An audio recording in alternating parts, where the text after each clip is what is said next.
We've come now to the new city of Sheva, and a beautiful, beautiful city it is. The city of Sheva has a very, very fascinating history. You see, from approximately the year 600 to the year 1900, for 1300 years, Sheva did not exist. There was no city here. No one lived here. Maybe a Bedouin coming through with his camel, but that's about it. Only at the beginning of the 1900s did the Turks start to slowly rebuild this city. But even as late as 1948, there were only maybe 3,000 people living in the entire city of Sheva. In October of 1948, when the Israeli army conquered Sheva from the Egyptians, as we mentioned before, Jews started moving back to Sheva. And after the 1967 war, soldiers, families, and many other families started moving here. Sheva is a city of many immigrants. There are many, many Ethiopian immigrants, over 10,000 who live in Sheva. Many, many Russian immigrants live here in Sheva. In fact, there are so many Russian immigrants that Israel's Sheva became one of the chess capitals of the world. The Russians love to play chess, and they're very good at it. And because of that, there are more chess grandmasters, which means experts at chess. There are more of them here in Sheva than any other city in the world. Sheva boasts Ben Gurion University, which is just to my left, one of the major universities of Israel. Soroka Medical Center, one of the largest medical centers in Israel. Interesting fact, more babies are born in Soroka Medical Center than in any other hospital in Israel. So Sheva today, from maybe 3,000 people 50, 60 years ago, to almost 200,000 residents today. Truly a miracle of modern Israel. From the desert that surrounds us, to the green and the beautiful buildings which is Sheva of today. I think if Avram Avinu would look across from that ancient city of Sheva and look to the new city of Sheva, look what has been built here. Look how it's grown. Avram Avinu, I think, would turn his eyes to Shamayim and say, what a nace, what a tremendous miracle Sheva is. I want to take you now and tell you a story. We've come back to the area of Yam HaMelech, perfect spot to tell you a beautiful story. See, a number of years ago, there was a man, happened to live in Switzerland, was a very successful businessman, and he used to come to Eretz Yisrael every year, right around this time of year, closer to Sukkot. And every year he davened in the same Beit Knesset, and he couldn't help but notice, almost every year, a man came in and davened with so much kavanah, so much emotion, so much feeling. He couldn't imagine, what is that man davening for? And year after year after year, he saw the man come into that same Beit Knesset in Yerushalayim, and daven with such kavanah, such feeling, tears down his thighs. So one time he asked the man, he said, tell me, he said, what are you davening for year after year after year?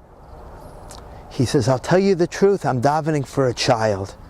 He said, just like we read in Parashat Shavua how much Sarah davened for a child, so too I'm davening for a child.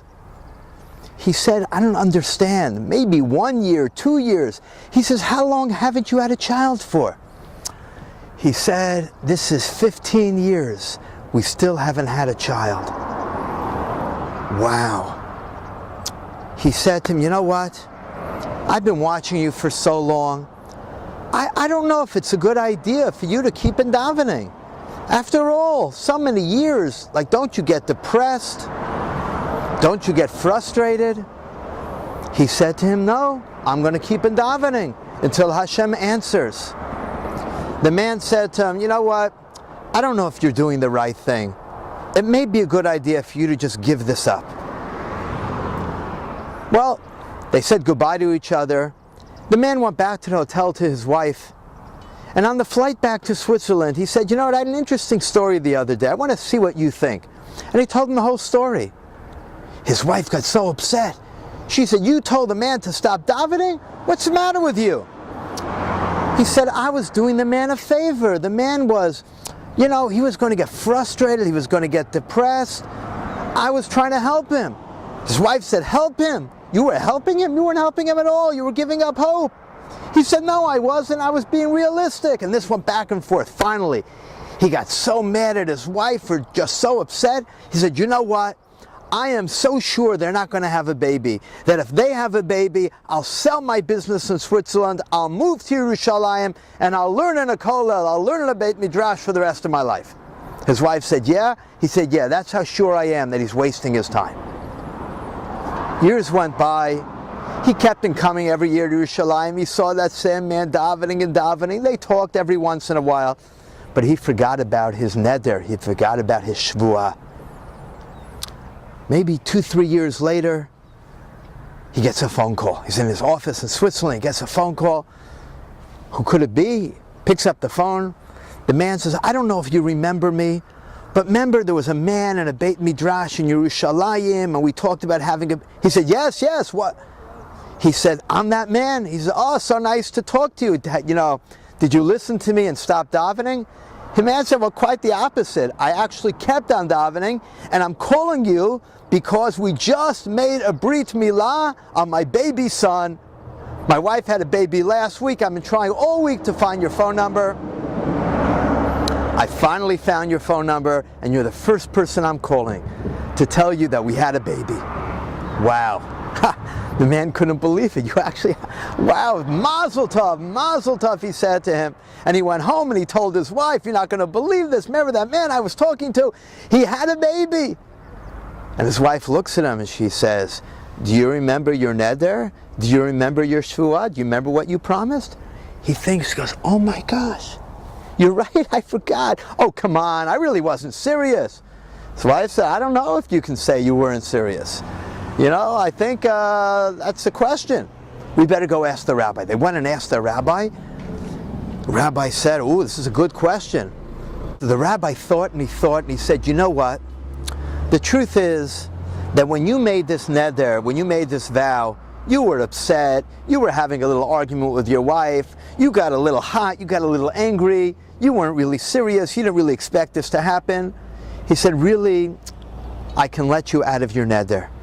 I can say that your neder is not really a neder. We can let you out of it. Oh, the man said, wow. Phew. But the rabbi said, you know what? I want you to think of one other thing, though. You see, said the rabbi, I don't know if they were going to have a baby. Because even with all of his davening, he forgot one thing. And he opened up Parashat HaShavua and he showed at the end of the parasha. He said he was missing a sacrifice. He was missing a korban. Because he was davening. But someone had to bring a sacrifice. And you brought that sacrifice, he says to the man. You were willing to sacrifice your business. You were willing to leave your home. You were willing to go to Eretz Yisrael and to learn Torah. You brought the sacrifice. And because of that, I think Hashem listened. And Hashem changed all of Teva, all of nature. Like for Sarah, Sarah couldn't have a baby. But Hashem changed nature to give Sarah a baby. And Hashem changed nature to give that man a baby boy. And he did it because of you, because you made that sacrifice. Do you want to give it up? Do you want to change everything that Hashem did? The man thought, and he said, no, I want to keep my promise. And within a couple of months, the man sold everything he had. He sold his whole business.